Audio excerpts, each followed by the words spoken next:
both good. I'm sure it will.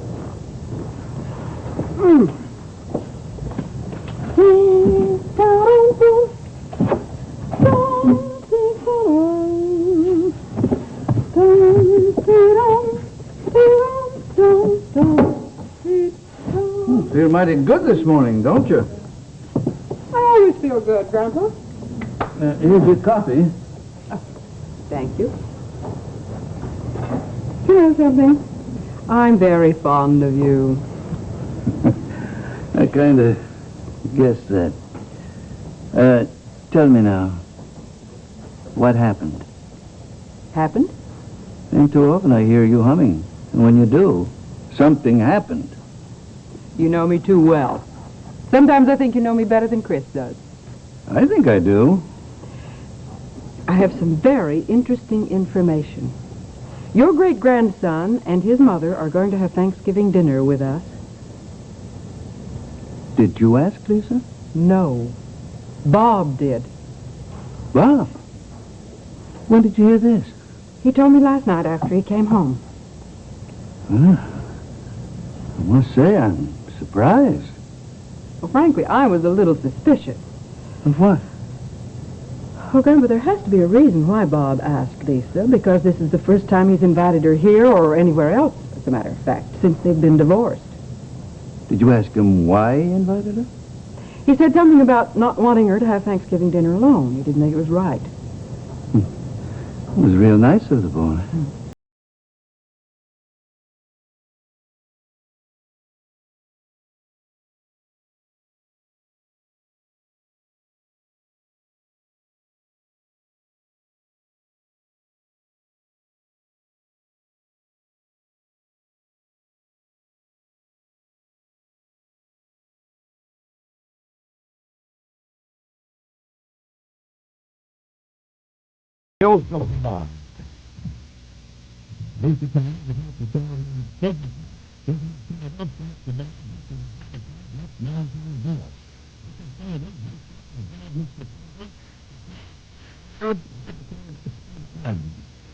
United Press says that the wounds for President Kennedy perhaps could be fatal. Repeating, a bulletin from CBS News, President Kennedy has been shot by a would-be assassin in Dallas, Texas. Stay tuned to CBS News for further details.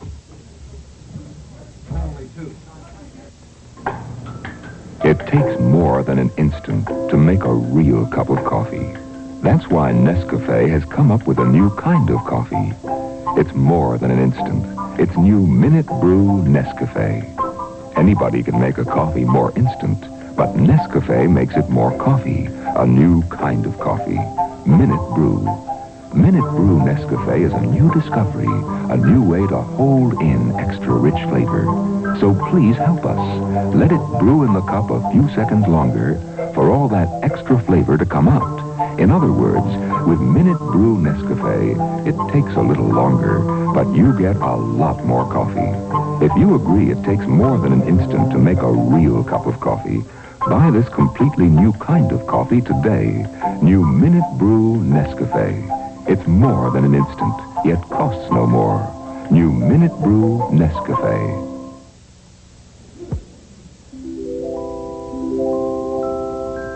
The first portion of this program has been brought to you by New Soft Fabric Softener. New Soft renews the softness detergents wash away, another famous product of Best Foods. We'll continue with As the World Turns, following station identification.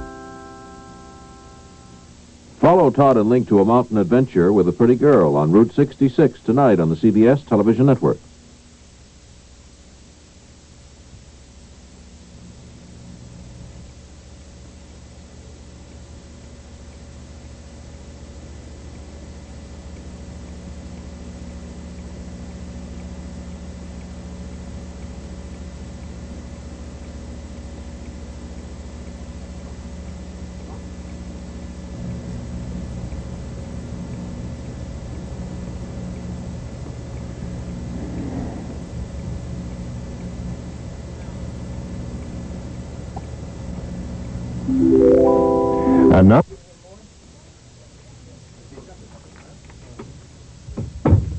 Here is a bulletin from CBS News.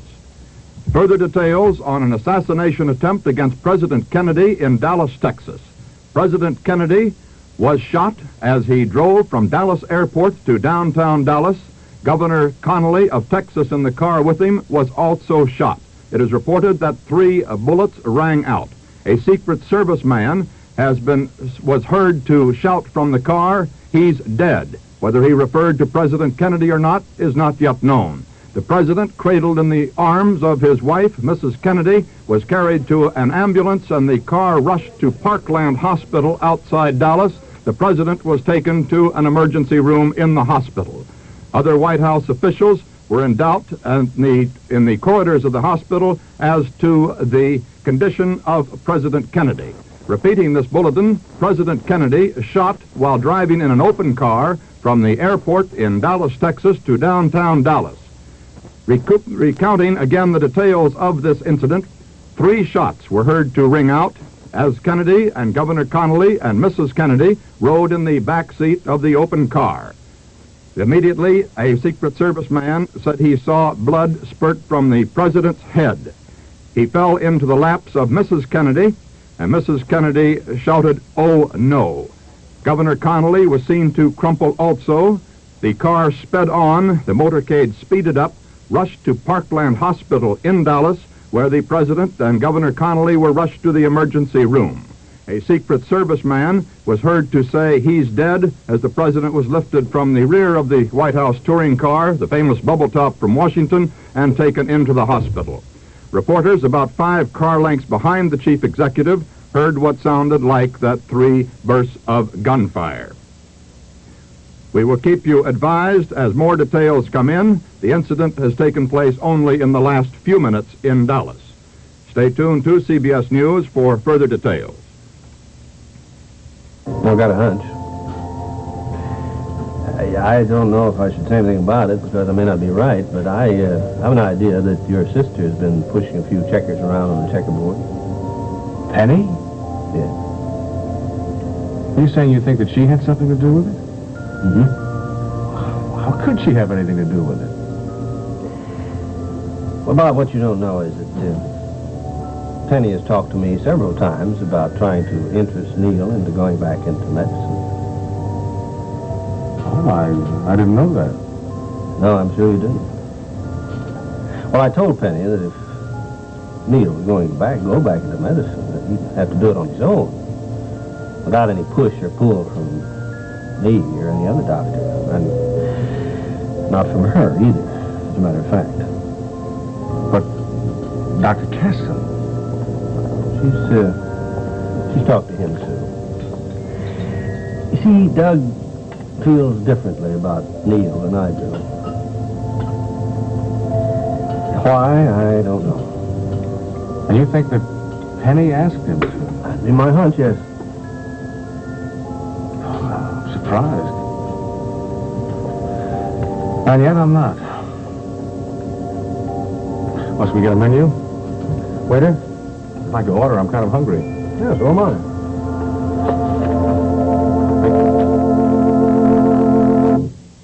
We'll return to As the World Turns in just a moment. I see you have a new family. Youngsters are such a big responsibility. I'm sure you'll be glad to hear about new Friskies puppy food, designed to meet the needs of growing puppies. Friskies is so nourishing. It has 15 added vitamins and minerals. All the protein puppies need to build strong bodies, sturdy bones, and sound teeth. And it has Friskies special beef flavoring. Go ahead, Mother. Help yourself. It's great for you, too. New Friskies puppy food in 2 sizes. Made by Carnation. They love dogs, too. Searching for a great new taste in dog food? Discover new Friskies Magic Sauce Cubes. Here's a bulletin from CBS News. President Kennedy has been the victim of an assassin's bullets in Dallas, Texas. It is not known as yet whether the president survived the attack against him. The incident was this. The president, Mrs. Kennedy, and Governor Connally of Texas, driving in the president's famed bubble-top car, from Dallas Airport to downtown Dallas, where the president was scheduled to make a speech. 3 bullet shots were heard to ring out. The president slumped into the lap of Mrs. Kennedy. Witnesses said they saw blood streaming from his head. Governor Connally slumped into the bottom of the car. Bullet wounds were seen to be in his chest. The car itself rushed on as Mrs. Kennedy was heard to say, "Oh, no." It took him directly to a nearby hospital, the Parkland Hospital, where the president and Governor Connally were taken into the emergency room, and witnesses there refused to comment on whether the president was still alive or not. As the bullets were heard to wing out of the assassin's gun, Secret Service men unlimbered their automatic rifles, but the damage, of course, by then had been done. As these details come in, let us read a few to you from the press service wires reaching us only now from Dallas. After these 3 loud bursts of gunshot, Dallas motorcycle officers escorting the president quickly leaped from their bikes and raced up a grassy hill. At the top of the hill, a man and woman appeared huddled on the ground. In the turmoil, it has been impossible so far to determine whether the Secret Service and Dallas police returned the gunfire that struck down Kennedy and Connally, or whether this couple at the top of the hill, crouched down their inert forms as the police rushed them, were the would-be assassins. Stay tuned for further details from CBS News.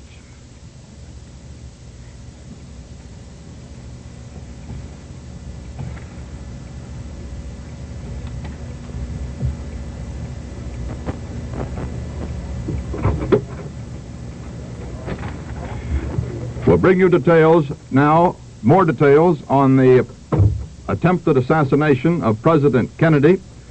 Mrs. Kennedy was on her knees, we're told, on the floor of the rear seat of the car, her head toward the president, apparently leaning over and trying to converse with him.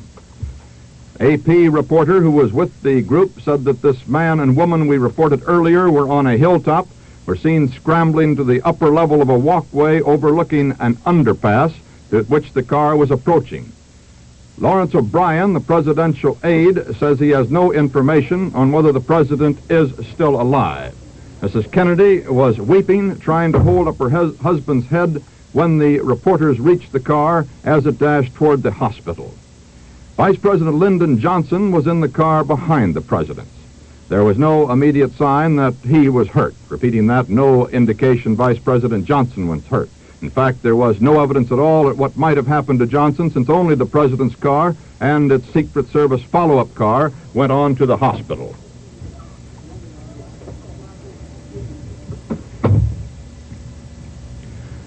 Let us recount this incident again. There has been an assassination attempt against the life of President John F. Kennedy in Dallas, Texas. The president, Mrs. Kennedy, and Governor Connally of Texas, en route from the Dallas airport to a speech the president was scheduled to make at noon in Dallas, were in the president's famed bubble-top car, driving through cheering crowds in the streets of Dallas when 3 shots rang out. The president slumped into the lap of Mrs. Kennedy, apparently a bullet wound in his head. Governor Connally slumped to the floor of the car. Bullet wounds were seen in his chest. Mrs. Kennedy screamed out, "Oh, no!" The car stopped momentarily. Secret Service men unloaded their rifles and started into the crowd. 2 persons, a man and a woman, were seen crouched with a crowd around them on a hilltop overlooking the road. Whether they were concerned in the shooting or not, we do not know yet. Secret Service men rushed to that scene and were waiting a report on that. Vice President Johnson was in the car immediately following President Kennedy and Governor Connally. He was not hurt as far as we are able to determine. The president and Governor Connally were rushed to a nearby hospital, Parkland Hospital, where they were taken into the emergency room, and we have no information yet as to how serious the injuries were. However, aides very close to President Kennedy had no comment when they were asked by reporters the seriousness of the president's injuries. Late information just in. Acting White House Secretary Malcolm Kildrup was asked whether the president was dead, and he said, "I have no word now." The president had landed just a short time before, as we said, at Dallas Love Field. He was driving to the Trade Mart in Dallas to deliver this luncheon speech, which was to be sponsored by 3 Dallas organizations. The largest turnout of the current Texas tour was on the streets to greet Kennedy. He was being greeted lavishly by the crowd in a very warm Texas welcome when the bullet fired out of the crowd. Stay tuned. We'll bring you the details just as quickly as they come in. It might be recalled that Dallas has been a hotbed of criticism of President Kennedy and his administration by outspoken rightist groups. Only 2 weeks ago, Ambassador Adlai Stevenson of the United Nations was in an incident in Dallas when he was besieged by pickets, far right-wing pickets, outside of a speech he made there, and he was struck in the head by a picket sign by an outraged conservative who felt we should not be in the United Nations. Even today, through Dallas, there were cars touring the streets with signs, U.S. or UN. A little late information. Rear Admiral George Berkeley, the United States Navy, the White House physician, rushed into that Parkland Hospital in Dallas. He headed for the emergency room where the President and Governor Connally were taken. We're still awaiting word as to the condition of the President from that emergency room.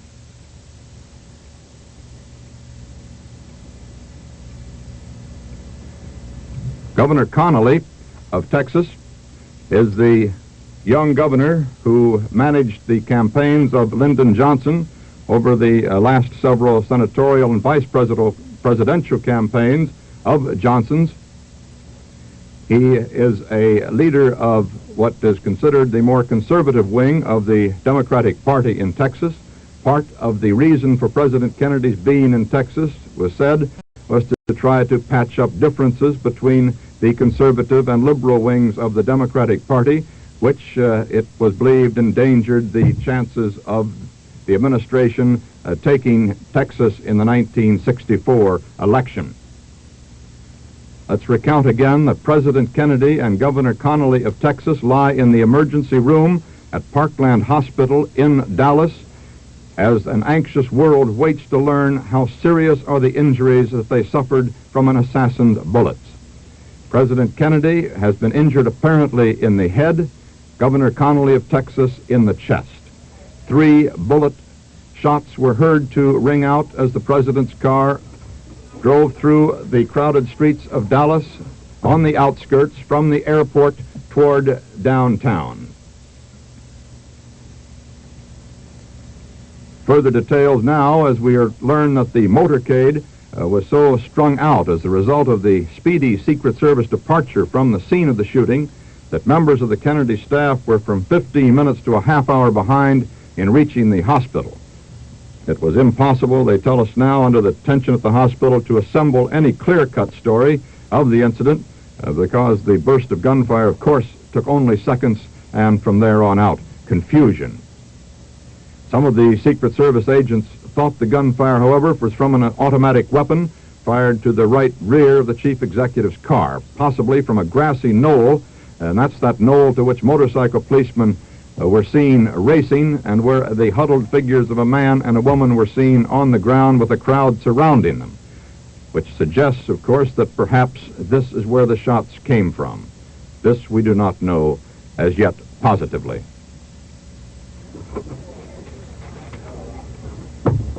A late bulletin. Representative Albert Thomas, the Democrat from Houston, Texas, says that he has been informed that President Kennedy and Governor Connally of Texas are still alive, or at least were still alive at the last word he had a few moments ago from Parkland Hospital. This is the first word we have had definitely from the emergency room, giving some hope that they survived this assassination attempt. The last assassination attempt against a president of the United States was that attack against President Truman when he was living at Blair House in Washington And Puerto Rican nationalists charged the Blair House steps, attempted to enter Blair House. If this reporter's memory is correct, about 1951 that incident took place. They were cut down by Secret Service agents, but a Secret Service man died thwarting that attempt to enter Blair House. The president, Truman at the time, was only barely aware of what was going on. He, as a matter of fact, watched the incident from the upstairs windows after the shooting took place on Pennsylvania Avenue at Blair House. This incident recalls the incident at which Franklin Delano Roosevelt was an intended victim, and where Mayor Chermak of Chicago died in an assassination attempt in Florida. And President Roosevelt was on a tour, of course, many years ago. Recounting the episode again for you, President Kennedy and Governor Connally of Texas were shot as they were driving from Dallas Airport into downtown Dallas. Assassins unknown as yet, their condition unknown. It is believed that President Kennedy was hit in the head, Governor Connally in the chest. We'll be back in 10 seconds to allow all our stations to identify themselves and to join the network.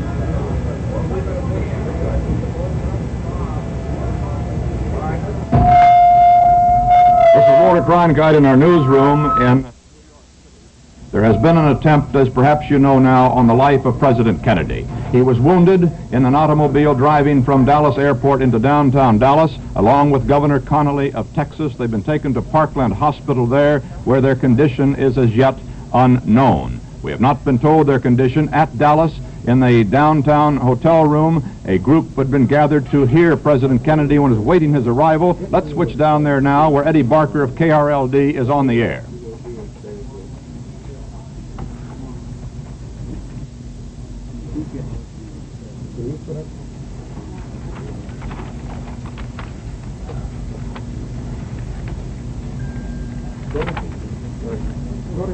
We're trying to get that connection to Dallas now. Just as soon as we can get Dallas on the air, you shall see the scene at the hotel, where we understand that the audience is just being told about the incident in their city, the shooting of President Kennedy and of Governor Connally. A word just in from Congressman Jim Wright of Fort Worth says that he understands that both President Kennedy and Governor Connally, while seriously wounded, are still alive. Okay, go ahead, switch it. Mrs. The safety precautions that were taken here at the Trade Mart, certainly among some of the most extensive that have ever been taken for the visit of anyone to this city. And as of this hour, it, of course, is all for naught due to the fact that there was an attempt made on the president's life. There had been earlier speculation that perhaps if there was any trouble, it would have come at the airport, where the president, if you were watching television and listening to the radio earlier this morning, you heard that he went up to the fence, went up to the crowd, and was mixing quite closely. He shook hands with many supporters.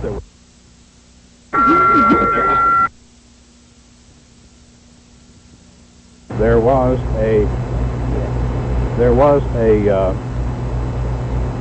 an air of congeniality on the part of the crowd. This Trade Mart is approximately 1.25 miles from the point where the attempted assassination took place. The Trade Mart, this huge market hall, is located just to the northwest of the downtown business area. The president's motorcade had taken him from the airport down Lemon Avenue, one of the familiar thoroughfares here in Dallas, to Turtle Creek, down past the Democratic County headquarters, and on into the downtown area. The procession came up Main Street, one of the three principal thoroughfares in downtown Dallas, and as it was just beginning to leave the downtown area and come out here to this hall when the attempted assassination took place. The announcement was made to the crowd just a few minutes ago as to what had transpired.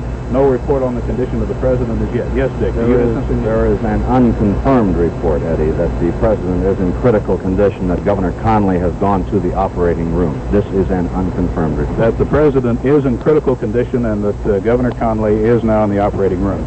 And also the fact that one of the Secret Service agents who was riding with the president was killed. Is that correct? That is the report at this moment. Dick, has there been any report as to whether or not the assassin was apprehended? Nothing on the apprehension as yet. We still have that same street corner that you mentioned to go by. That's all so far. Nothing other than the fact that at the intersection of Elm and Houston Streets, just west of the downtown area, is where the attempted assassination took place.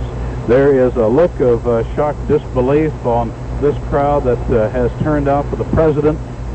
Safety precautions here probably have never been greater.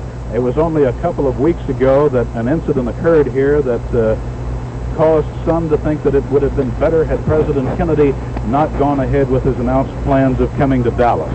That was when the United Nations Ambassador Adlai Stevenson made a speech at the Memorial Theater in Dallas. You may recall that at that time there was quite a rhubarb inside the theater proper as Mr. Stevenson tried to speak.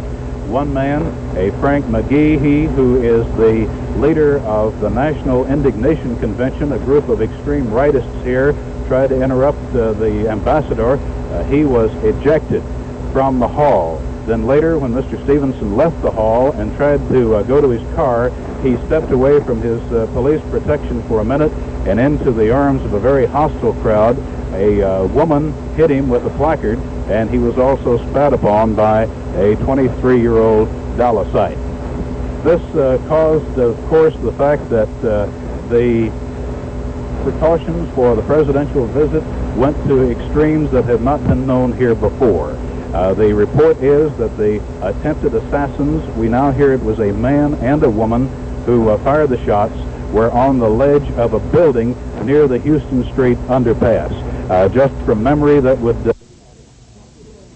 That was a report from Eddie Barker at our affiliate KRLD in Dallas, Texas. The scene you saw was the luncheon to which President Kennedy was en route. He was planning to address that luncheon in one of his strongest statements yet against those who, as he said, would turn the clock back, but he did not get an opportunity to make that speech. He was cut down by bullets as his motorcade approached downtown Dallas. He is now in the emergency room of Parkland Hospital in Dallas. He is remaining in the emergency room because Secret Service aides say that the facilities there are as good as elsewhere. They have moved Governor Connolly, who was also cut down by those bullets, to the operating room at Parkland Hospital. Mrs. Kennedy, who was in the car with Governor Johnson and or Governor Connolly rather, and President Kennedy, was not injured but was said to be in a state of shock and is stunned. She was heard to cry out, "Oh no," as the bullets rang out, and the president slumped into her lap with, it is reported, a bullet wound in the head. Governor Connolly was shot apparently twice in the chest, although we do not have details of their injuries. As of 10 minutes ago, a White House aide said that the president was still alive. The extent of his injury, whether it is indeed critical or not, has not been officially confirmed by doctors from Parkland Hospital. Whether the assassin has been caught or not is not known as yet either. The early reports indicate, however, that a man was arrested by police and Secret Service agents. We're awaiting further details on that. There's a picture for the motorcade wall. It's just before the incident. Thank you, Don. This picture has just been transmitted by wire. It is a picture taken just a moment or two before the incident. If you can zoom in with that camera, we can get a closer look at this picture.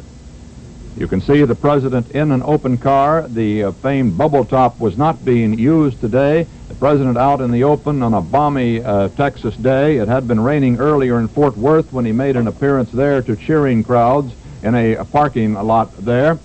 And earlier in the day, in this festive day, Mrs. Kennedy had made an appearance at a breakfast there, too, and was wildly cheered. You see the president here, the motorcycle policeman who undoubtedly was deeply involved in this matter before it was all over, immediately behind. And right over in here, you can perhaps see some of the Secret Service agents who were undoubtedly involved as well. They were not able to prevent the president being shot. Back to Dallas. There are prayers now for the president. We're now going into that Dallas luncheon the president had planned to address. Let's go back. Prayers, we understand, are underway. When you get this thing back, the judge takes you up. It's an unidentified guy that said he was standing across the street. And he the members of their family.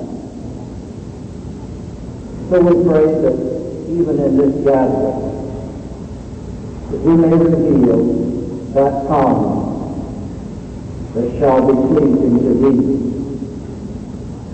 and that we shall await word in a spirit of prayer in thy holy name.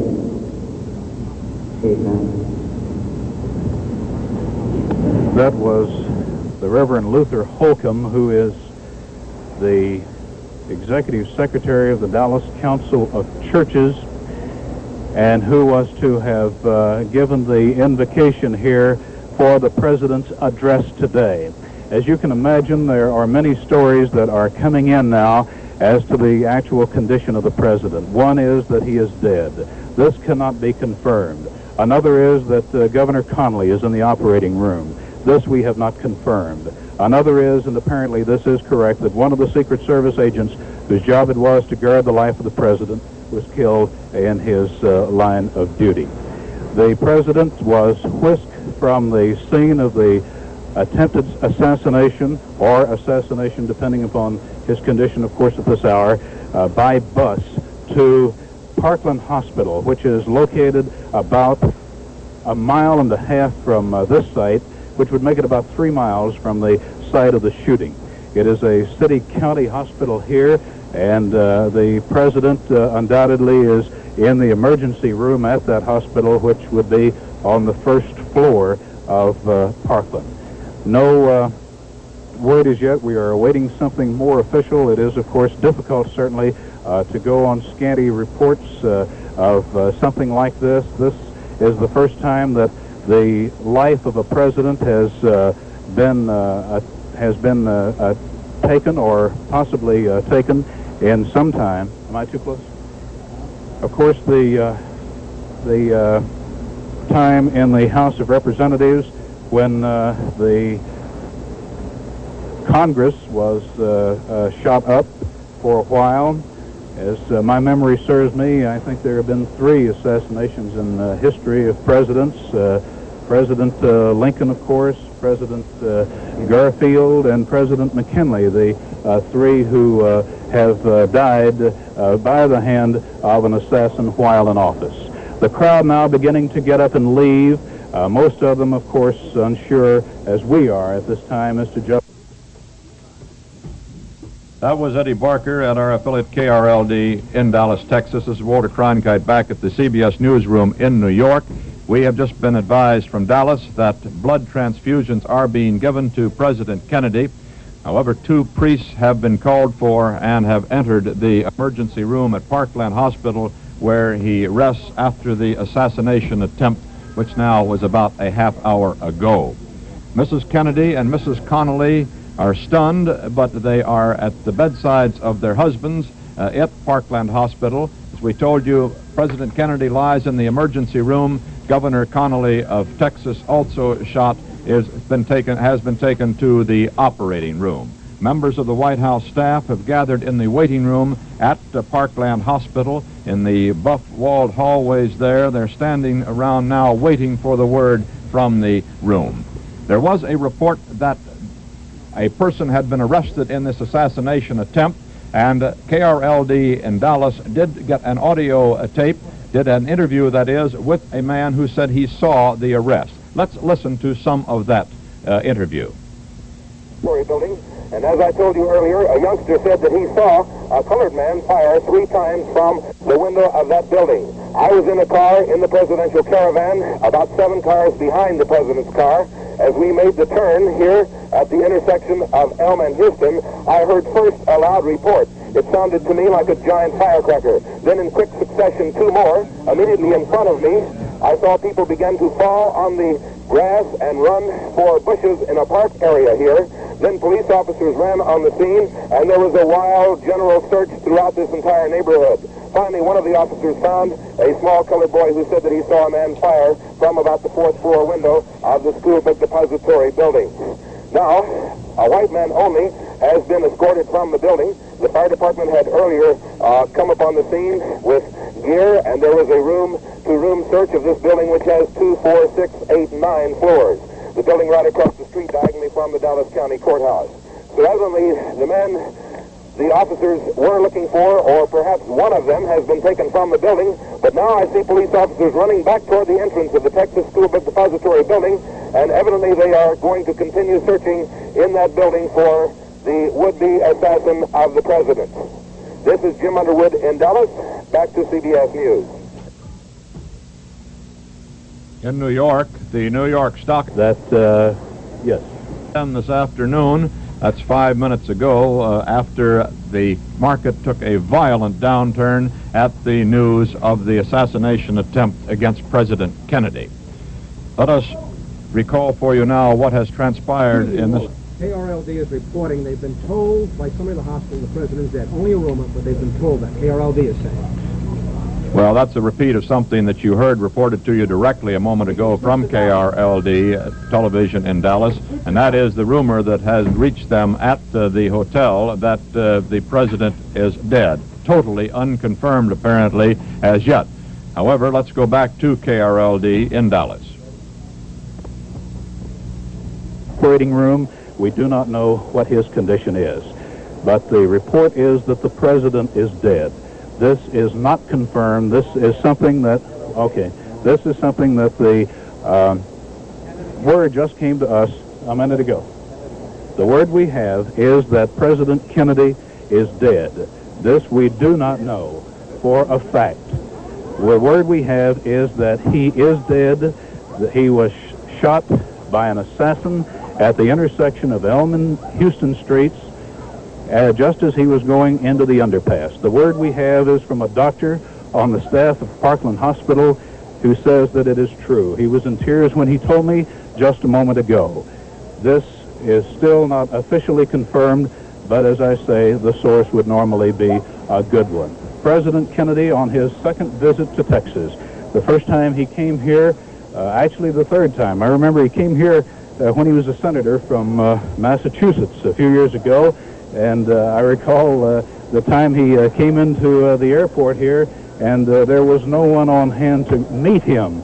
He was not as well known then as he is now, and an airline's public relations man took him into town. He was here to address a convention, and no one was on hand to greet him. So the president rode in with a PR man from an airline. The next time he came, he was the standard bearer of the Democratic Party. That was in 1960. The crowds turned out for him then. This is, of course, an area where there has been a tremendous amount of dissension in the ranks of the Democratic Party. It is an area where there has been, of course, a tremendous amount of feuding on the part of a group that considers itself to be the extreme right wing. As to the visit this time, after Adlai Stevenson, our ambassador to the United Nations, ran into problems, he was spat upon by one man, he was hit in the head with a placard by a lady. The talk was that the president should not make this trip. However, it was decided that the security precautions were such that he could make it, without any problems. And now, the word that we have is that the President of the United States is dead. Dead at the hands of an assassin's bullet. The word is that it was a 25-year-old man that he shot from a window in a building that I can best describe as being a factory loft. It houses school books near the edge of the downtown Dallas area. It's just across the street, catty-cornered from the county jail, ironically enough. The shots apparently were fired as the motorcade started to go under the triple underpass. If you have been in Dallas, you may be familiar with the triple underpass. It's where three of the main streets come together at the west end of the business district and there funnel under the railroad tracks that feed into the Union Terminal. The motorcade was to have gone from there on to this Trade Mart where we are now. Trade Mart that is fast emptying of people, little clusters crowded around. Most of these people are the civic and business leaders of the community. The man who made the announcement a moment ago that the president had been shot. Well, now, here is Luther Holcomb, the Dallas Council of Churches executive secretary at the podium. Here is Dr. Holcomb. His microphones have apparently not been turned on. The word that we have is that the president is dead. Perhaps this is official now, and this is the word that will come from Holcomb. He gets to the podium. He's at the podium, and he gets an opportunity to speak. Also joining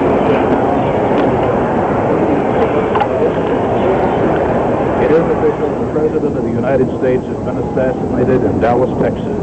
He fell victim of an assassin's bullet just as his motorcade went to go into the underpass just west of the downtown area that would lead him to this site that had been prepared for his luncheon. Now to the podium. We do want to commend the spirit that has prevailed as each of you is visiting one with another. But as we conclude this meeting, as I have said before, we're all stunned, we're speechless. I do want to ask Dr. William H. Dickinson, Jr., longtime servant of God, pastor of the Highland Park Methodist Church, to say just a word and then to pronounce the benediction.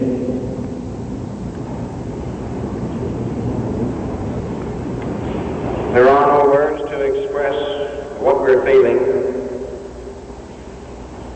We are all conscious of the fact that we face an issue and some responsibilities as citizens today which we cannot face without the strength and the wisdom and the patience of our God. Will you bow your heads?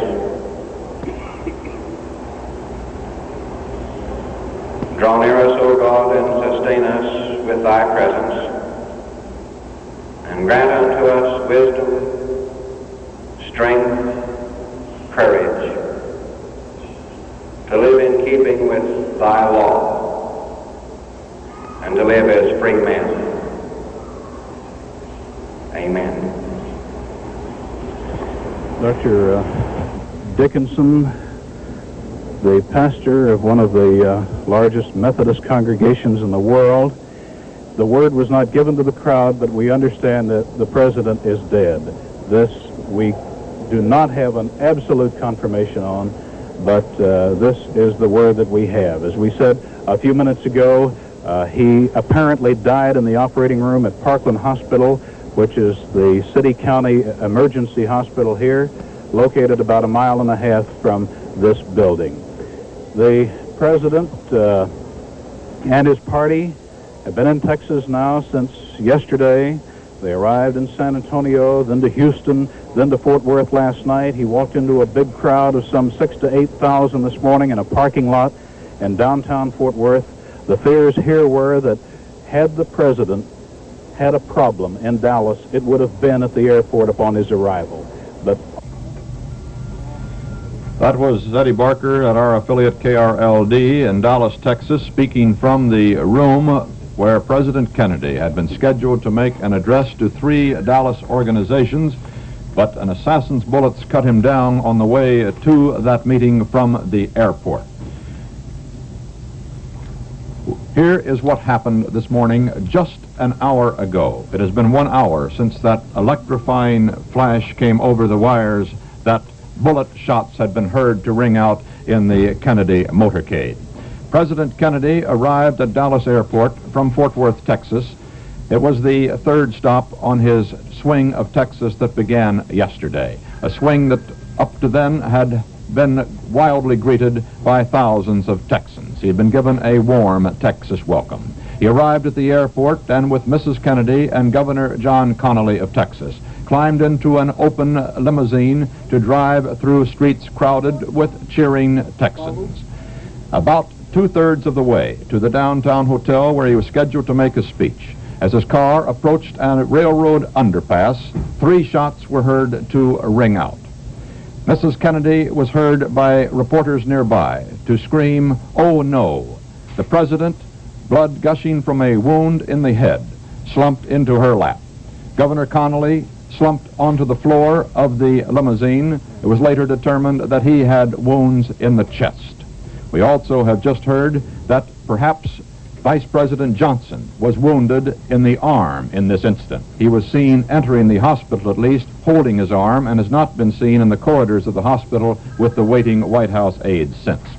At any rate, after that shooting incident, of course, pandemonium broke out.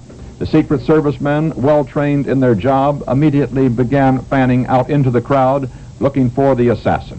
A report has it that the man has been arrested, that he was operating from a 2nd floor window, oddly enough, cat-a-corner from the county jail, fired from that window almost down into the limousine, like it is said, shooting fish in a barrel. The limousine speeded up then and was used under police escort, of course, to rush the president to a nearby hospital, Parkland Hospital. He and Governor Connally were taken into the emergency room of the hospital. Shortly afterwards, Governor Connally was removed from that room and taken to the operating room of the hospital. The president left in the emergency room because aides said that the facilities there were quite adequate. The president's own physician rushed into the room shortly after that. He was on the tour with the president. Pints of blood have been rushed into the room for transfusion purposes, and 2 priests were called to the room. There is the report in Dallas, you heard from our affiliate there, Eddie Barker, that the president is dead, but that has not been confirmed by any other source. And as late as 15 minutes ago, it was reported by aides outside in the corridor that he was still alive. The extent of his injuries, whether they are indeed critical or not, is not known either. It was just an hour ago that the incident took place. We have just learned, however, that Father Huber, one of the 2 priests called into the room, has administered the last sacrament of the church to President Kennedy. Regarding the probable assassin, the sheriff's officers have taken a young man into custody at the scene, a man 25 years old. We just have a report from our correspondent Dan Rather in Dallas that he has confirmed that President Kennedy is dead. There is still no official confirmation of this, however. It's a report from our correspondent Dan Rather in Dallas, Texas. Vice President Lyndon Johnson, as we said, has not been seen in the corridors of the Parkland Hospital. He was said to be by some to perhaps have been slightly wounded in the arm. He was seen going into the hospital holding his arm at any rate. Mrs. Lyndon Johnson says that the vice president, though we just have this information, is fine. Mrs. Lyndon Johnson was taken back into another 1st floor room where Johnson originally had gone and asked if her husband had been wounded. She has replied negatively.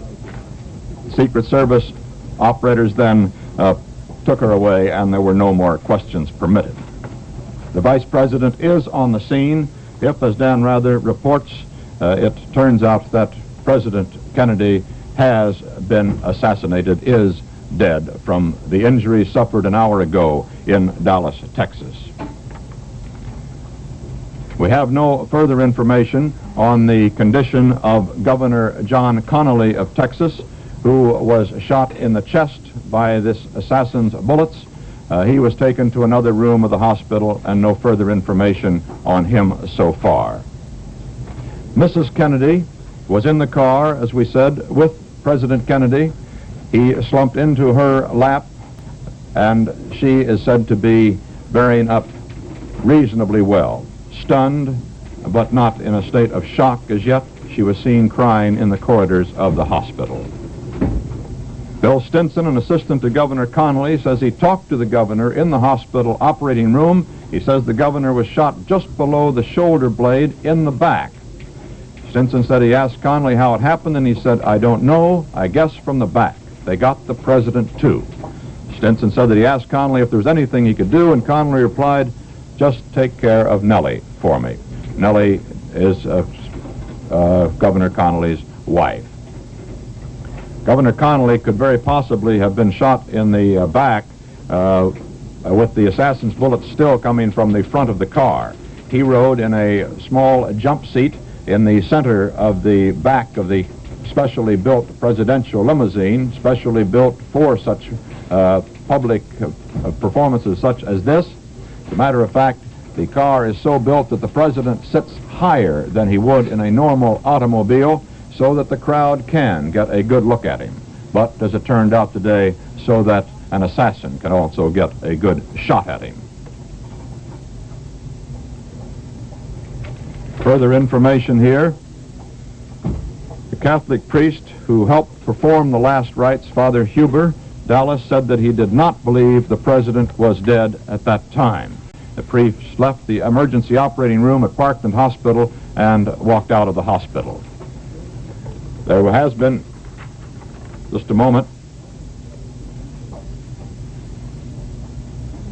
that information does not bear directly on the condition of President Kennedy. It comes from Kansas City, Missouri, where our affiliate KCMO says that Mrs. Bess Truman has told KCMO that former President Truman is too upset to comment on today's tragic developments. As we said, there has been no word at all on the official word from the doctors at Parkland Hospital or the White House staff on the extent of the president's wounds. Mrs. Kennedy is in the hospital, as we said. So is Mrs. Connally, the governor's wife, as are indeed most members of the White House staff. He was carrying a large staff with him on this tour to Texas. It is believed that a gap in the motorcade perhaps saved Vice President Johnson from being a target of the assassin today. The gap had opened up in the motorcade just before the assassin's bullets rang out. The priest who were with Kennedy, the two priests who were with Kennedy, say that he is dead of his bullet wounds. That seems to be about as close to official as we can get at this time. They did see the president just a few moments ago, and this is the bulletin that has just cleared from Dallas, that the two priests who were in the emergency room where President Kennedy lay after being taken from the Dallas street corner where he was shot say that he is dead. Our man Dan Rather in Dallas reported that about 10 minutes ago, too. No, I'm lying down there, Walter. This is the picture under it, right there. There's another picture taken just moments, split moments before the assassination attempt is here. Let's see if we can get a real close-up of that picture. It has just arrived. It shows the smiling Mrs. Kennedy and the president in the front seat of the car, in the back seat of the car. Mrs. Connally and Governor Connally, you cannot see behind Mrs. Connally. The assassin took dead aim. He got the president apparently with the first shot in the head, and then Governor Connally with the next two shots. As we reported to you, the New York Stock Exchange has closed as a nation, if these reports are true, prepares to go into mourning. The stock exchange closed after prices began tumbling as word spread rapidly through the floor of the exchange of this event in Dallas. All stock exchanges apparently are now closed. The New York Cotton and Wool exchanges, the American Stock Exchange, the coffee and sugar exchanges are closed. Recounting for you again the succession of events. In Dallas, Texas this morning, President Kennedy and Governor Connally of Texas shot as their motorcade proceeded from Dallas Airport to downtown Dallas, where the president was scheduled to make a speech. The assassin perhaps succeeded, word is that he did, in killing President Kennedy. The president taken to Parkland Hospital, where a moment ago 2 priests left the room and said they understood the president was dead. Our own reporter in Dallas also says that he has information that the president is dead. This official word has not come, however, from Parkland Hospital as yet. A Secret Service man was also killed in the fusillade of shots that came apparently from a second-story window. Now from Washington, government sources say that President Kennedy is dead. Those are government sources, still not an official announcement. But government sources in Washington, the priests who left the emergency room, our correspondent Dan Rather in Dallas, say that this is the information that the president is dead. A television newsman, Hal Luff, said that he looked up just after the shot was fired and saw a rifle being withdrawn from a 5th or 6th floor window of a nearby building. He said a policeman fell to the ground, pulled his pistol and yelled, "Get down," probably to attempt to return the shots. Earlier today, President Kennedy had been in Fort Worth, Texas. Yesterday, he was in San Antonio. Today, he was in Fort Worth this morning. He addressed a breakfast meeting, as did Mrs. Kennedy, of some 2,200 cheering people. Mrs. Kennedy, very attractive in a pale beige dress and a pillbox hat, had gotten a standing ovation from that crowd and had proved to be quite a campaigner in Texas in these last 2 days and was getting a lot of plaudits from the old political pros for that. President Kennedy himself rose rather early and went out into a parking lot near the hotel in Dallas, where he addressed informally a rather large crowd of people and had pleased them with his quips about the fact that he was sorry that he could not bring Mrs. Kennedy with him down to that particular meeting, but that it took her a little longer to get organized than it did him, but that, as he said, it's worth it. And the crowd laughed and applauded and enjoyed the quip. The president then went on to the breakfast meeting, and shortly thereafter his plane took off from Carswell Air Force Base in Fort Worth and flew him to his rendezvous with death, apparently, in Dallas, Texas. At the airport in Dallas, and throughout the streets of Dallas, the Dallas police had been augmented by some 400 policemen called in on their day off because there were some fears and concerns in Dallas that there might be demonstrations, at least, that could embarrass the president. Because it was only on October the 24th that our ambassador to the United Nations, Adlai Stevenson, was assaulted in Dallas, leaving a dinner meeting there. From Dallas, Texas, the flash, apparently official, President Kennedy died at 1 p.m. Central Standard Time, 2 o'clock Eastern Standard Time, some 38 minutes ago.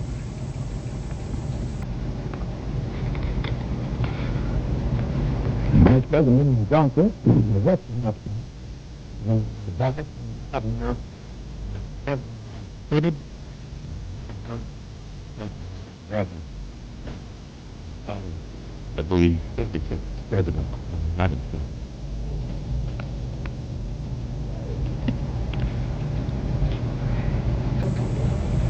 President Kennedy at Dallas Airport this morning was cheerful and waving. It had been quite a triumphal tour of Texas over the last 48 hours. There were hundreds of people crowded around the The president at the airport, wildly cheering. There had not been any outstanding demonstrations. Nothing like that, the demonstrations that greeted Adlai Stevenson, our UN ambassador in Dallas, as I was telling you a moment ago, on October the 24th, when a lot of banners saying, get out of the UN and coexistence is appeasement and that sort of thing, greeted him at a meeting. He was greeted by hecklers in the Dallas auditorium where he spoke, and then as he left the hall, a lady demonstrator there hit him over the head with one of her picket signs. He wasn't badly injured, but he was obviously shaken by the experience. The lady later said that she was pushed from behind, and that's why the sign fell and hurt Adlai Stevenson, or rather struck him. He wasn't badly hurt. As we told you a moment ago, President Kennedy was assassinated in Dallas, Texas today. He was shot in Dallas at 12:25 as his car proceeded through the crowded streets of Dallas. He died 35 minutes later in the Dallas Parkland Hospital. Governor John Connally of Texas was also shot by the assassin. The condition in which Governor Connally now is, we do not know as yet, but apparently he is conscious and has talked to an aide there. Vice President Johnson was in a following car and was apparently not hurt. He has left the hospital and has gone to an unknown destination where it is assumed he will shortly take the oath of office as the President of the United States. Some pictures of the President this morning. We have also, we're beginning to hear now from points around the world, of course, in a succession of messages that will be coming in. Dan Shore reports from Paris that, from Germany, that Prime Minister Erhard of Germany heard the news en route back to Bonn from Paris, and of course Dan Shore said, not knowing at the time that he cabled us a few minutes ago that the President was dead, said that Erhard would probably postpone his visit to Washington. It seems almost certain that that would be the case now. Here are some pictures taken of President Kennedy earlier today. Here is one from Fort Worth, where President Kennedy is shaking hands with a mounted member of the Tarrant County Sheriff's Posse. This was right after he made that outdoor speech that I told you about just a little while ago.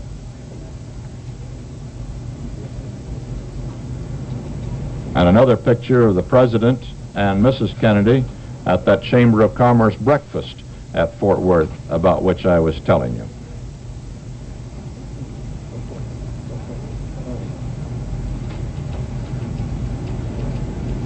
The President seems to be applauding Mrs. Kennedy, as he had been doing for 2 days, because she was making a big hit in Texas. Here he is greeting that crowd in the parking lot in Fort Worth, as I told you, before the Chamber of Commerce breakfast, the crowd to which he said he was sorry Mrs. Kennedy couldn't address or be with, but that it took her a little longer to get organized in the morning than it did him. But as he said, it's worth it. And here is a picture of the President also at that outdoor meeting this morning in a more formal pose. And here is Governor Connally of Texas, who was shot in the same assassination attempt. Lyndon Johnson, now the President of the United States, stands here in this group also.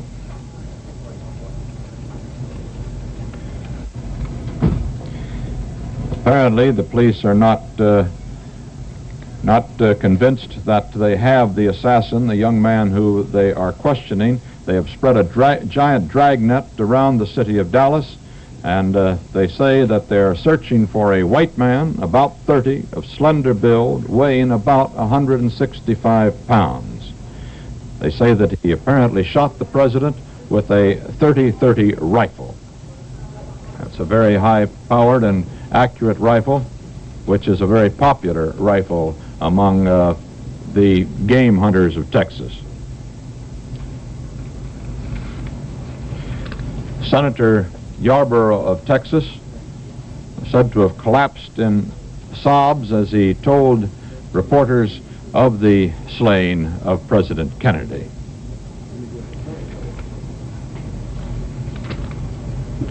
Automatically, of course, the mantle of the presidency of the United States falls now to Vice President Johnson, a native Texan who was riding in the car behind the president, but perhaps because of the fact that the president's car had run just a little bit ahead, was not a target of the assassin also. The assassin, who apparently was a very good shot, shooting from a fifth or sixth floor window across the street, it is believed, so that his aim had to be over at least 100 feet, it would seem, perhaps more, drilled the president in the head and Connally in the chest. And if the vice president had been closer, perhaps he would have had time for a shot there too. We're going to keep you advised of details as they come in here to our news desk in New York. Let me recount for you this day's tragic developments so far. President Kennedy has been assassinated. He was shot in his open limousine as he proceeded from Dallas Airport to the downtown Dallas area for a scheduled speech. He was shot at about 12:25 Eastern Time today, and 35 minutes later died with head wounds in Parkland Hospital in Dallas. Governor John Connally of Texas, riding in the car with him, was also shot, but we do not have late details on his condition. Mrs. Kennedy and Mrs. Connally were in the automobile, the open limousine with the president, and with his wounds, she would cry, "Oh no," was speeded President Kennedy and Governor Connally. Blood was rushed to the hospital and transfused to save the president's life. The Catholic priests were called to the hospital and administered last rites to the president. Vice President Lyndon Johnson was in the motorcade in a car immediately following the president. He is in Dallas and presumably will take the oath of office as this nation's 36th president there in Dallas very shortly. The assassin, we do not know whether he has been caught or not. There is a dragnet out for a man, however, in Dallas who has been described as a white man, about 30. He apparently fired from the fifth or sixth floor window of a building on the motorcade route, firing almost directly down into the automobile carrying the president. President Kennedy is dead of an assassin's bullet in the 46th year of his life and in the third year of his administration as President of the United States. This is Walter Cronkite at our CBS newsroom in New York. And now if Charles Collingwood is standing by, Charles will sit in here to keep you advised of further details as this tragic day goes on. Charles?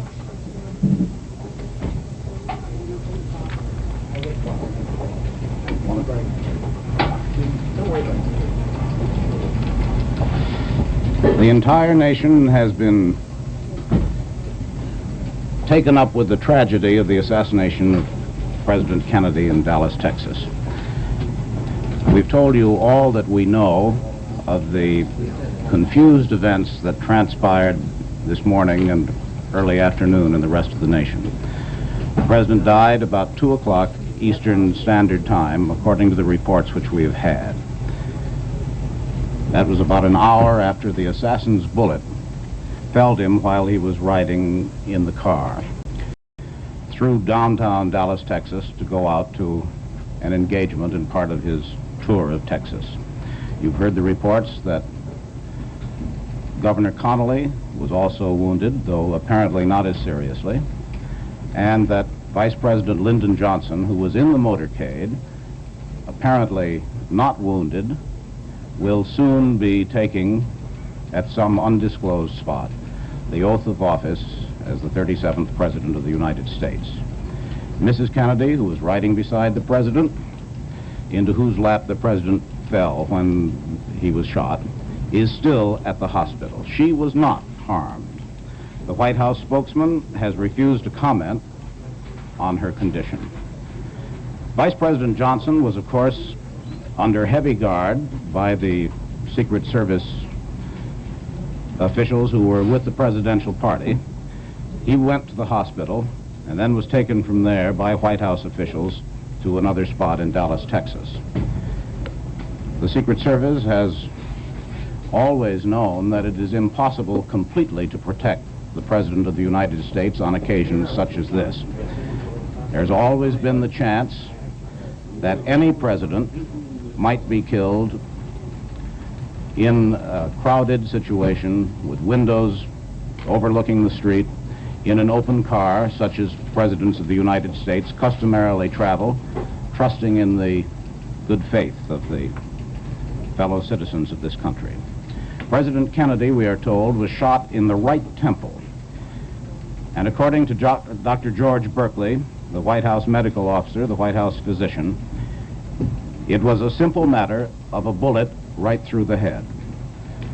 The shooting, as we have told you, occurred as President Kennedy and his wife, riding with Governor Connally of Texas and Mrs. Connally, were riding in the familiar White House bubble top, which is usually shipped from Washington, in which the president can ride, which is equipped with facilities for the Secret Service to ride along with him.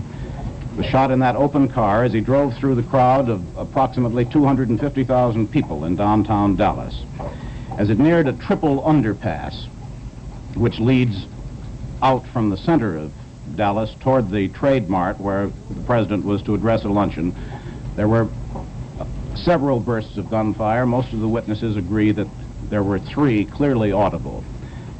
And the president and Governor Connally of Texas slumped into the seats of the limousine. The new president, Lyndon Johnson, and Mrs. Johnson left the hospital where they went with the presidential party. Newsmen have had no opportunity to question them. The horror of the assassination was mirrored in an eyewitness account by Senator Ralph Yarborough, Democrat of Texas, who had been riding 3 cars in the long motorcade behind President Kennedy. He told reporters, you could tell that something awful and tragic had happened.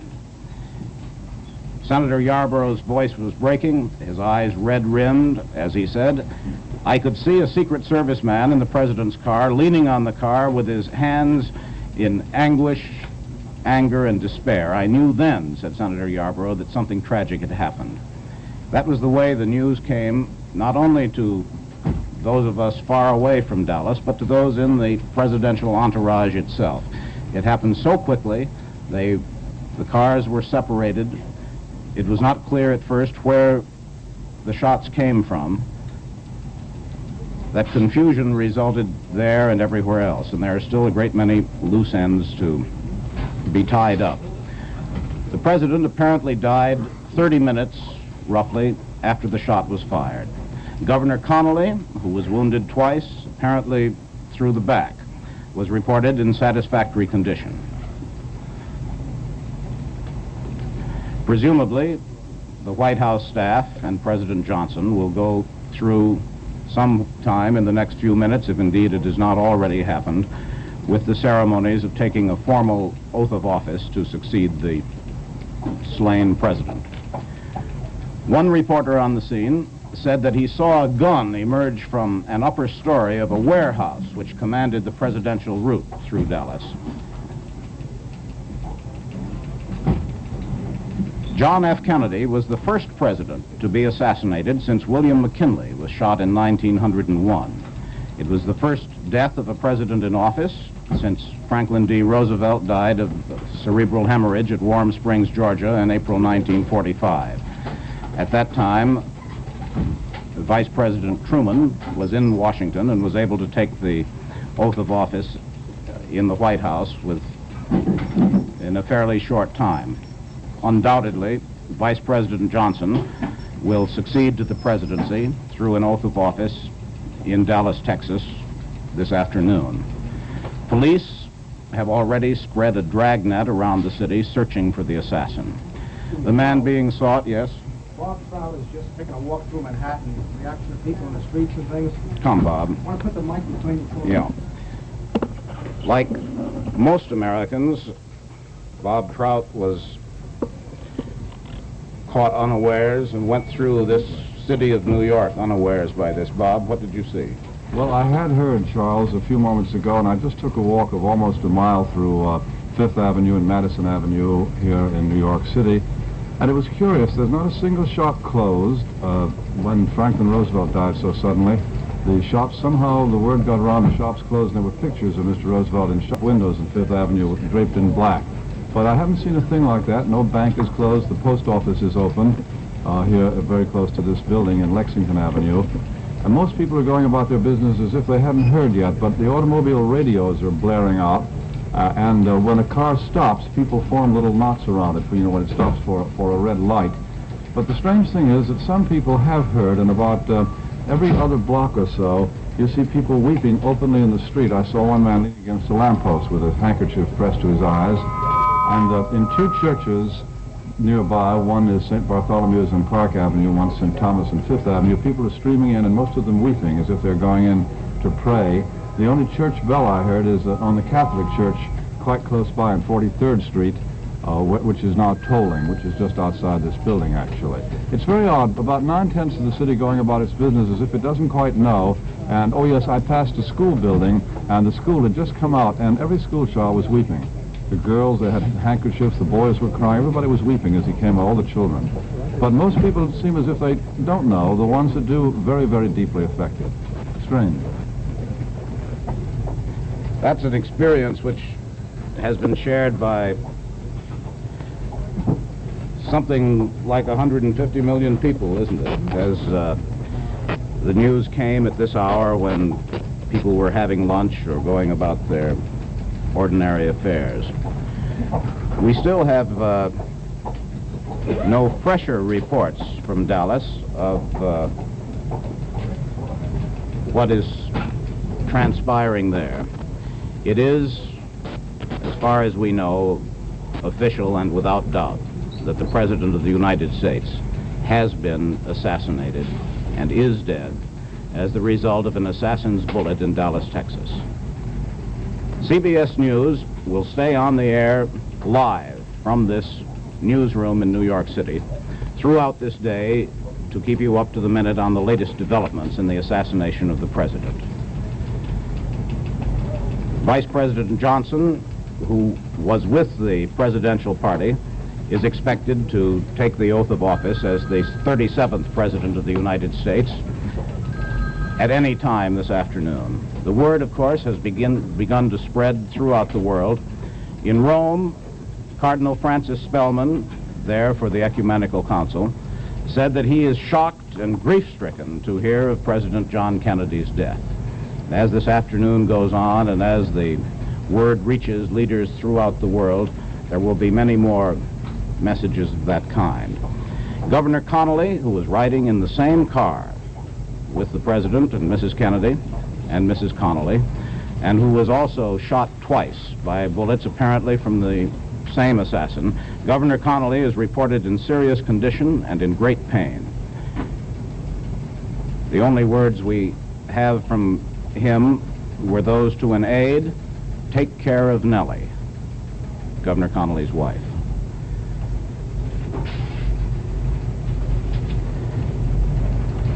President Kennedy died apparently about half an hour after being wounded in his car driving from downtown Dallas toward the Trade Mart where he was to make an appearance.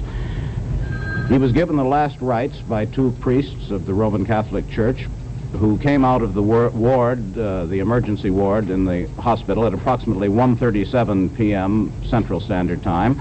And the priests announced at that time to those who had gathered outside the hospital that the president was dead when they had seen him. And this brought audible sobs from the crowd, from scores of newsmen and White House aides who were gathered there.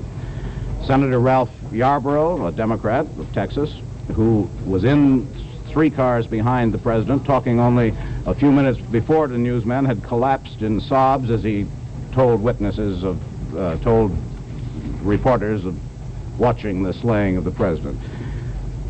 My colleague Eric Severide is here, and Charles, while we're waiting for more details of the events in Dallas, it is obvious that all of us here, as well as the rest of the country, will have our thoughts about the president and his family and what must now happen in the next few days. And after that, we will obviously have to turn to, along with the rest of the world, the consideration of the man who will be the new president of this country. Mr. Kennedy was the first president born in this century. Mr. Lyndon Johnson will be the second. He's in his mid-50s. It is clear from the evidence of recent years that Mr. Johnson's health is very good in spite of that heart attack of some years ago, which he suffered outside Washington, and when for a while his vigor was considerably reduced. He is in perfectly good state of fitness now, so far as all his friends and doctors and everyone can testify. He is a man very much of Mr. Kennedy's persuasion on both domestic and foreign affairs. He is well traveled in this world, well acquainted with the leaders of the rest of the Western world. Mr. Kennedy, you know, was the new young force among world leaders, so much younger than those in France, in Britain, in Russia, or Germany. And Mr. Johnson will be still, I think, the youngest, except perhaps the new Chancellor of Germany. But on the whole, the older men of an older time will still be in power. I think you perhaps have a new bulletin there, Charles, and if that is important, I'm sure you want to go with it. Well, Eric, the bulletin is that our correspondent in Dallas, Dan Rather, reports that the Dallas police have arrested a 30-year-old man who was found with a weapon in his possession. No other details are known at the moment, but a man has been arrested carrying a gun, and naturally the entire machinery of law and order in Dallas, both on the city, state, and federal level, have gone into action to try to apprehend the assassin and those who helped him. The bulletin is that a 30-year-old man has been arrested. One might say at this point that it is very much to be hoped that this assassin, whoever he is not connected with any particular political group, a so-called hate group or otherwise. This will result in a very great rending of the political flesh of this country. The men who shot Lincoln, Garfield, McKinley, and Theodore Roosevelt, who spoke for an hour with a bullet in his chest once, non-fatal, were all purely individuals of an erratic and perhaps insane type, as well as the man who tried to shoot President Franklin Roosevelt in Florida in 1933 and did kill Mayor Cermak of Chicago at that time. We can hope at this point that this person, whoever he is of a similar stripe, and that there were no coherent political motivations or connections with this man. Otherwise, I think it's going to be very rough, don't you? Unquestionably, this is going to have an absolutely imponderable effect upon the political situation and upon the public attitude toward the causes in which the president was interested. In a sense, President Kennedy's assassination came out of the same venomous and supercharged attitudes that brought about the assassination of President Lincoln. Like that of President Lincoln, it was based on, perhaps at least, upon a racial issue. We have a bulletin from Texas now, which has to do with Governor John Connally, who was wounded riding in the same car. Governor John Connally has undergone an operation for the gunshot wounds in his chest. His condition is said to be serious, but his doctor said that his vital signs are good. A doctor said that Connally had a good pulse and that his respiration is satisfactory. When the president died, 6 members of his cabinet were out of the country, flying to Japan. An hour and a half out of Honolulu, the secretaries were advised of the killing and immediately turned back. They were expected to speed back to Washington. The party, containing so many members of the cabinet, were on their way to a meeting with members of the Japanese cabinet. In the party were Secretary of State Dean Rusk, the Secretary of Commerce Luther Hodges, Secretary of Labor Wirtz, Secretary of the Interior Udall, and Secretary of Agriculture Freeman with their wives. As they were over the Pacific on their way to Honolulu as a way stop on their way to Japan, the cabinet mission turned back to come back to Washington to face the situation, the fresh situation caused by the death of the president. The entire world, of course, has been stunned by the president's assassination. The American Armed Forces Network in Europe made direct transmissions from Washington announcing the president's death to American servicemen and their families in Europe, for whom, of course, the president is commander-in-chief. In the Vatican, Pope Paul was immediately informed. News of the murder was received with dismay at the North American College in Rome, where the vice rector, Monsignor Chambers, said that he would inform the American cardinals and prelates who were dining at the moment. There's a 6-hour time difference between this country and Rome. The Soviet news agency TASS carried the news as a flash on its international English language radio teletype circuit at 2:45 or 2:48 this afternoon. And this is what TASS, the Russian news service, said. It has just been officially announced that the United States President, John F. Kennedy, has died in hospital after an attempt was made on his life by persons, as believed, from among the extreme right-wing elements. Of course, we have no knowledge of the political motivations, or indeed the other motivations, of the person or persons who fired upon the president. We do have a report from Dallas, from our correspondent there, CBS News correspondent Dan Rather, that Dallas police have arrested a 30-year-old man who was found with a weapon in his possession. The shot was apparently fired from a warehouse building, a building which housed large numbers of school textbooks, which overlooked the route which the presidential motorcade followed on its way from downtown Texas to the Trade Mart where the president was to speak.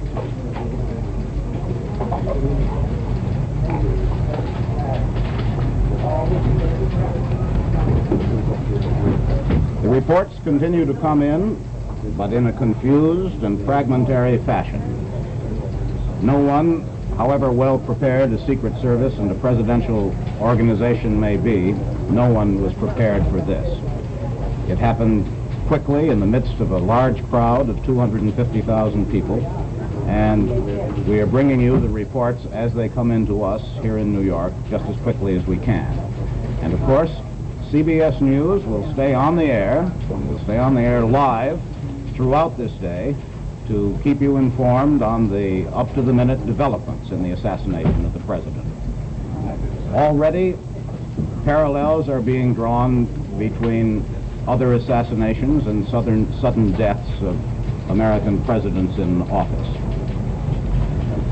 The last president to die in office was President Franklin Roosevelt, who was succeeded by Vice President Truman, as President Kennedy will be succeeded by Vice President Johnson.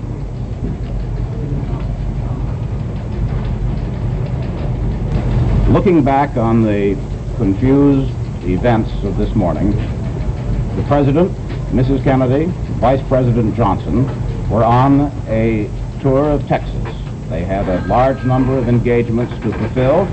They were greeted at the airport with every evidence of enthusiasm. Mrs. Kennedy making one of her comparatively rare trips with the President on a political errand. She, according to all accounts, had won everyone's heart, although President Kennedy was greeted with some banners and some Confederate flags flying. Every observer who watched it felt that his arrival and his reception in Texas was a warm and friendly one. As he followed his schedule in a long motorcade of cars with officials and with reporters following them, they drove from downtown Texas to a Trade Mart where there was a large luncheon arranged and where he and Mrs. Kennedy were to make an appearance. As they left downtown Texas, going toward an underpass, which is a landmark in Dallas where three roads come together and go underneath the railroad, shots rang out apparently from a building, a warehouse, overlooking the route of the parade. Those in the cars behind saw that the presidential car stopped. President Kennedy fell with his head in his wife's lap, Mrs. Kennedy said, "Oh no." The governor of Texas, Governor Connolly, slumped to the floor with bullet wounds in the back and apparently in the chest. There was a brief pause, then the cars rushed the wounded men to the Parkdale Hospital. The president was taken to the emergency ward, and as the minutes ticked by, 2 Catholic priests came in. There were rumors that he had died. There were rumors that the wound was not so serious. Blood was brought for transfusions. When the 2 Catholic priests came out, they said the president was dead. This was later confirmed. Governor Connolly is in serious condition. He's undergone an operation for his gunshot wound, but the doctors say that his vital signs are good.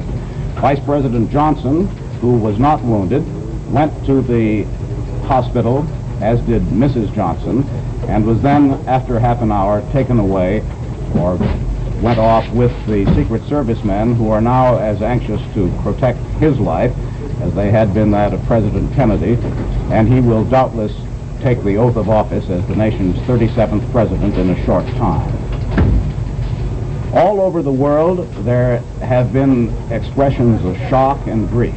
From Rome, where the Ecumenical Council is going on, the American Cardinal Spellman, has expressed his great grief. The message has been carried to Russia by TASS. The European nations have been informed. Now, in our own capital, where much of the cabinet was away on a trip to Japan, their plane has turned back over the Pacific to bring them back. Let us switch now to Washington for a report on the mood in the nation's capital. Neil Strasser reporting. Washington was, of course, hit like a thunderbolt by news of the assassination attempt, even before news of the president's death came to this capital. The first comments were, "Oh God, how terrible," on Capitol Hill. Senator Edward Kennedy, the president's brother, was presiding over the Senate today when first word came the president had been shot. An aide informed him, and he rushed from the Senate chamber. Senator Kennedy was signing some autographs, we're told. At the time the aide came up to him, the autographs flew all over the place when he got the word. Other senators in the chamber looked up, disturbed by the intrusion of the aide. When that same aide circulated quietly to them, they too went away dazed, saying very little. Some of the comments on the first news of the shooting, Senator Richard Russell of Georgia said the whole nation is shocked by this dastardly crime. Senator Everett Dirksen of Illinois said, "Oh God, this is the most distressing thing that could ever happen. I am shocked." Senator Mike Mansfield, the Democratic leader of the Senate, "This is terrible. I can't find words." And a statement from Senator Harry Byrd of Virginia on the president's death, "I am deeply shocked. The assassination of President Kennedy is a disaster to this nation and the free world. I cannot find words to express my personal distress." A statement from Senator Harry Byrd of Virginia. Members of both houses, after news of the shooting came, walked around dazed as they tried to pick up details. Telephone switchboards at both the Congress and the White House were tied in knots. Those few remaining members of the official White House staff clustered around television sets. Mr. Kennedy's special assistant, Ted Sorensen, watched silently, left the room when reporters asked quietly if he had any comment.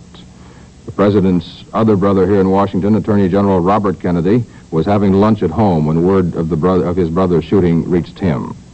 A quick check with the Justice Department discloses that there is nothing in the law that prescribes when or how Vice President Johnson shall take the oath of office or who shall give it to him. The Constitution states only that he shall take the oath of office for the presidency before entering on the duties of the office. As you will recall, Calvin Coolidge was at his home in Plymouth, Vermont in August of 1923 when word came of the death of President Harding. Coolidge was immediately administered the oath of office by his own father, a justice of the peace. Later, the ceremony was performed again in Washington by a justice of the then Supreme Court of the District of Columbia. President Truman was in Washington when word came of the death of Franklin Roosevelt in 1945 and was given the oath in private at the White House by, I believe, a Chief Justice of the United States Supreme Court. So that is the way Washington is taking the news of President Kennedy's death. Many of these statements simply say, "I cannot find words to express my shock or sorrow." We'll have more. This is Neil Strasser in Washington. CBS News, of course, will stay on the air live throughout this day to keep you up to the minute on the latest developments in the assassination of the president and in the inevitable aftermath that will follow it. Mrs. Kennedy was with the president in the same car. She was not hurt. The president's mother and father were told that the president was shot by a workman in Hyannisport, Massachusetts, where they are. The report came to them before it was known that the president had been killed. Reports were that neither the president's father, former Ambassador Joseph P. Kennedy, nor the president's mother had any comment to make when told of the shooting. The president's father is now a semi-invalid as the result of a stroke a few years ago, and he was napping when the word came. The president and Mrs. Kennedy had planned to spend Thanksgiving holiday at Hyannisport next week. We will have a live switch to the United Nations, video only, Adlai Stevenson at the UN accepting condolences. There is no sound to this, but the United Nations, like other institutions, is adjourning its deliberations to pay honor to the President of the United States. Pope Paul in Rome has been informed of the President's death. Cardinal Spellman, there in Rome for the Ecumenical Council, his voice shaking with emotion, said, "I am saying the rosary for him now." The Cardinal said that President Kennedy's death, President Kennedy, of course, a fellow co-religionist of Cardinal Spellman, the Cardinal said it was a great loss to the country and to the world. Cardinal James McIntyre of Los Angeles and Cardinal Ritter of St. Louis called together the student priests of Rome's North American College to recite prayers for Kennedy. Cardinal McIntyre said that Cardinal Ritter and myself were having dinner there in Rome. It's dinner time there because of the time difference. When they heard the astounding news of the president's death, we are shocked, grief-stricken, our hearts are pained. West German Chancellor Ludwig Erhard, who was to have visited President Kennedy on Sunday, was informed of the president's death while on the way back to Bonn from Paris. "The news fills the German people with deep grief," said Chancellor Erhard. All those who had the fortunate opportunity to make the personal acquaintance of President Kennedy, in particular the people of Berlin, where of course the president had recently visited, are deeply grieved in this hour. The Premier-designate of Italy, Aldo Moro, said his stature as a politician in his great country and on the international scene was growing in these years of a courageous policy of renewal. The reason for which he was struck in a mad way raises President Kennedy even more on the moral plane as a great defender of man's dignity and equality, said the Italian Premier-designate in Rome. French Premier Georges Pompidou exclaimed, "It is atrocious, it is frightful, I am overwhelmed." In Madrid, a Foreign Office spokesman said, "It is horrible, absolutely horrible, a most barbarous thing. Everyone here is horrified." And thus, international differences, disputes, are swept away in the moment of shocked, stunned grief. The Italian news agency TASS, in reporting on its wires to its subscribers the death of the president, asserted that he had been killed by a right-wing American extremist. There is no confirmation of that. A man has been arrested in Dallas, a 30-year-old white man who was carrying a gun. We know nothing of his political persuasion. But Dallas, Texas is considered a center of conservative philosophy and finance. It was on October 24th that Adlai Stevenson, our ambassador to the United Nations, whom you saw a moment ago receiving condolences of representatives of other countries to the United Nations, that Adlai Stevenson, making an appearance on United Nations Day in Dallas, was spat upon by one heckler and struck with a placard by another. It was believed that the strong emotions which run in Texas and other parts of the South may have been part of the context of attitudes which resulted in the tragic occurrence today. It was believed that the president's body will be moved shortly to Washington. Traditionally, funeral services for presidents who die in office are held in the Capitol. A presidential spokesman, the White House spokesman, told newsmen that Governor Connally, who had been riding in the same open limousine with the president, had been wounded in the right chest. Connally was rushed into surgery in the hospital for a 2-hour emergency operation. He is said to be in serious condition, but the doctors say that his vital forces are strong. A lieutenant of the Secret Service, Lieutenant Kaminsky, said that the assassin's weapon appears to have been a high-powered Army or Japanese rifle of about .25 caliber. The rifle had a scope sight on it, according to the Secret Service lieutenant. The entire building where the sniper was located was evacuated, and people working in the building at the time of the shooting were questioned. This morning, President Kennedy had telephoned Vice President John Nance Garner, who had been Roosevelt's vice president, as you remember, congratulating him on his 95th birthday, where former Vice President Garner lives in Uvalde, Texas. And according to this report, Garner's end of the conversation went this way: "God bless you, Mr. President. You're my president, and I love you. I hope you stay there forever. Thank you, Mr. President. God bless you." The words of former Vice President John Nance Garner, 95 years old, in Texas this morning, one of the last telephone calls that President Kennedy apparently made. This is what we know of the assassination as it took place this morning. President Kennedy was traveling in a motorcade through the streets of Dallas before a generally enthusiastic crowd, in some places a conspicuously enthusiastic crowd of 250,000 people. With Mr. Kennedy in the open limousine, the White House bubble top, which is so familiar to those who have seen the president on television or in person as he travels throughout the country. With the president were Governor John Connally of Texas, Mrs. Kennedy, and Mrs. Connally. Suddenly there were shots.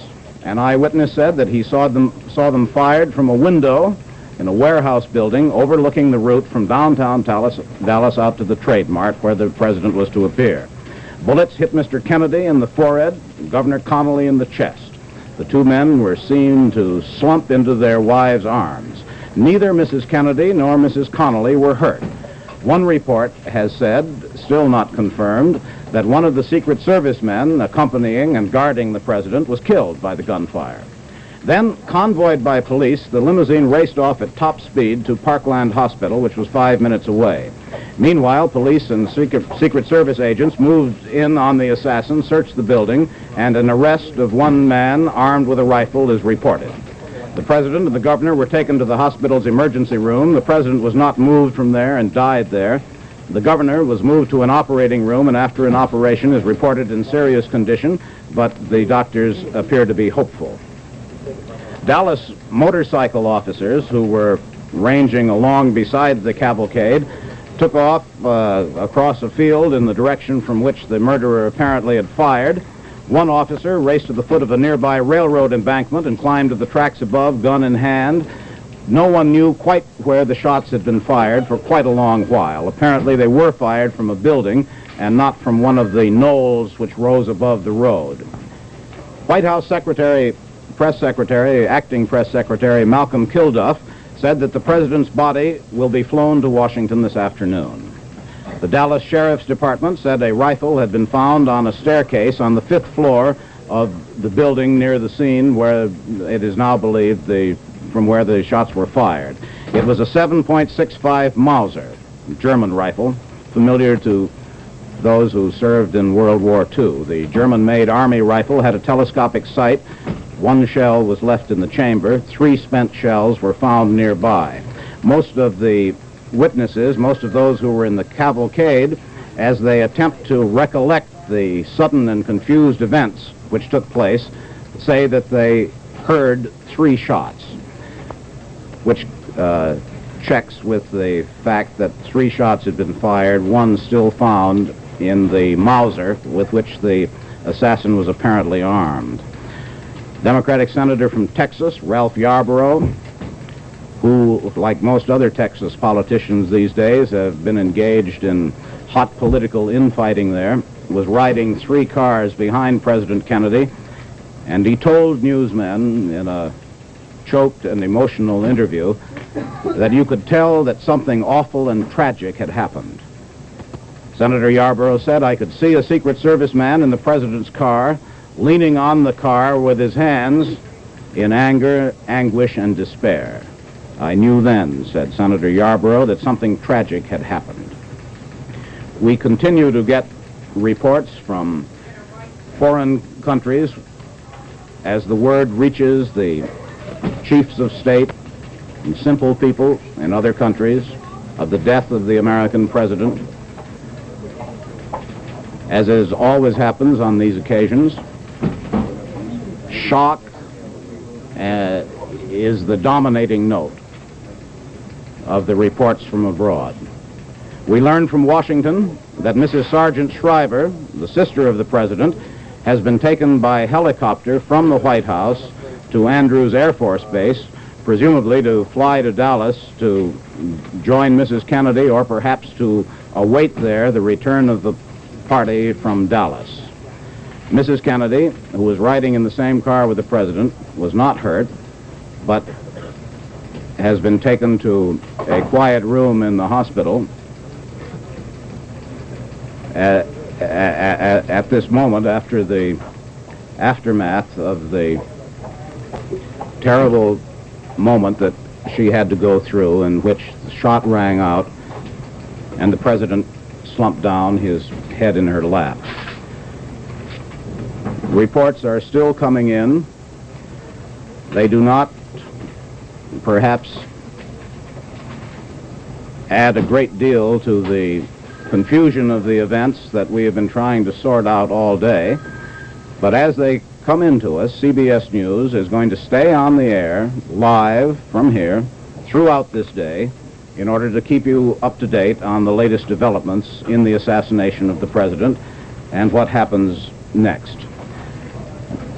The news agencies and our own correspondents who are keeping us informed from Dallas continue to send us reports bringing together the various pieces of information, some confirmed, some unconfirmed, as they come in and as we begin to sort out the truth from the rumors of what has happened. The president's body has now been removed from Parkland Hospital. It was taken from there shortly after his death in a long cream-colored ambulance with the curtains tightly drawn. Mrs. Kennedy rode from the hospital in a passenger seat in the ambulance, which is a type of vehicle that does have 2 seats for passengers. She and the body of President Kennedy were escorted from the emergency entrance of the Parkland Hospital by 2 motorcycle officers. Mrs. Kennedy walked slowly from the hospital to the ambulance, looking around her, we are told, in a dazed manner, and appeared to be in a state of shock. Those who saw her enter the hospital an hour and a half earlier said that she had not been hysterical and remained in control of herself throughout. Secret Service men have directed police to remove spectators from the whole area. And now we have another report from Washington. Neil Strasser reporting. 3 jet planes are now warming up at Andrews Air Force Base, presumably to fly members of the president's family to Dallas, Texas. As you've already heard, Eunice Shriver, the president's sister, has left the White House by helicopter, along with the president's aide and very good friend, Theodore Sorensen, presumably on the way to Andrews Air Force Base. Comments coming in from Capitol Hill are uniform in sorrow and very much bipartisan. Democratic Senate Leader Mike Mansfield told newsmen the death was a deep, personal, and tragic loss. Seated with Republican Senate Leader Everett Dirksen in Mansfield offices off the floor of the Senate chamber, the Democratic leader told assembled reporters simply, he was a man who contributed so much and deserved so much more in return. Senator Alan Bible, Democrat of Nevada, said this is one of the great tragedies of our civilization. The world has lost a great champion, and the United States has lost a great and courageous president. Senator Jordan, Democrat of North Carolina, said the assassination was a great tragedy that has befallen this nation.